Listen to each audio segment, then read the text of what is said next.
We're joined by Carlos Ghosn, you're president and CEO of two car companies, Renault and Nissan, and you've just received the INSEAD 2008 Transcultural Leader Award. Congratulations on that. You really are something of a transcultural leader, though. You're Brazilian, Lebanese by descent, a Jesuit, we heard in the session, from a Jesuit background. What is it that would make a good transcultural leader, in your opinion? Obviously, the fact that you have been raised and born, and your childhood you visited many countries and you had this experience. Obviously, it's not by choice, it's just by coincidence, because you're born in a family, helps a lot. You need also to have, I would say, more on the mindset side or character side, some empathy, which means that, you know, when you're moving from one country to the other, one culture to the other, there is curiosity about it, and there is a way to connect with and to learn from this new environment.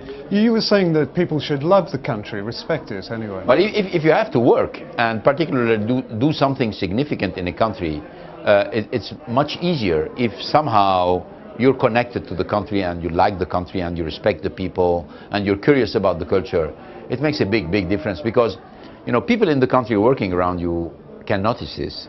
And then when they notice that you are connected to the country, that you're happy to be here, that you're curious, that you're learning, that you're listening, well, they're going to forgive you a lot of things. Well, if not, you're going to be always facing scrutiny from people who consider that maybe you don't get it, maybe you have preconceived idea, maybe you're not listening.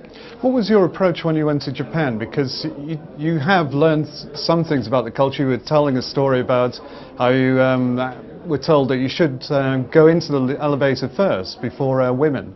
You had been holding back before then. Well, you know, there are a lot of things which are very rational that you're going to learn immediately, like learn a new language, learn how to like the food, you know, learn how to drive in the street. But then there are things which are embedded in you, habits, intuitions, which are marked by your own culture. And you're going to have to get to these basic references and question them when you're living in a country which is very different from yours. The story of the elevator, where, you know, if you're living in a Western country, it's very gross to get into the elevator in front of a woman, while in Japan, that's what is expected. And trying to do differently would in a certain way violate the code of Japanese culture is very interesting. But at the beginning, foreigners never do it, because they consider that it is gross to do that.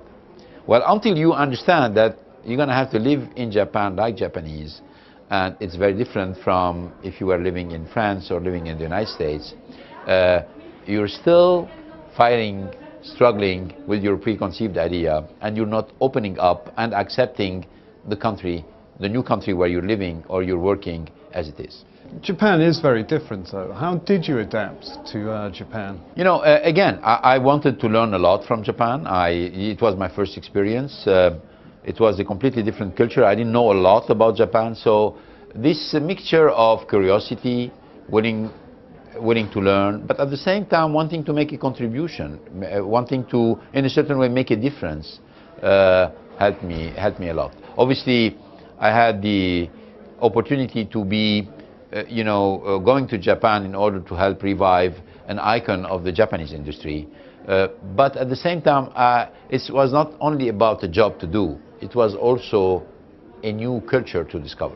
Do you try to have transcultural teams? I presume your boards are still very much based on the nationalities of whether it be Renault from France or Nissan from Japan. You know, a passport is important, but it's not as important as experience. That means, so obviously if you have different passport, you have different experience and you have different culture. So I am of, by experience, of the belief that when you have a very diverse team, people of different background, different culture, different gender, different age, you're going to get a more creative team, probably getting better solutions and enforcing them in very innovative way and with very limited number of preconceived ideas. So I'm totally convinced that the more diverse the team is, the better you understand the situation and the more you are creative about the solutions.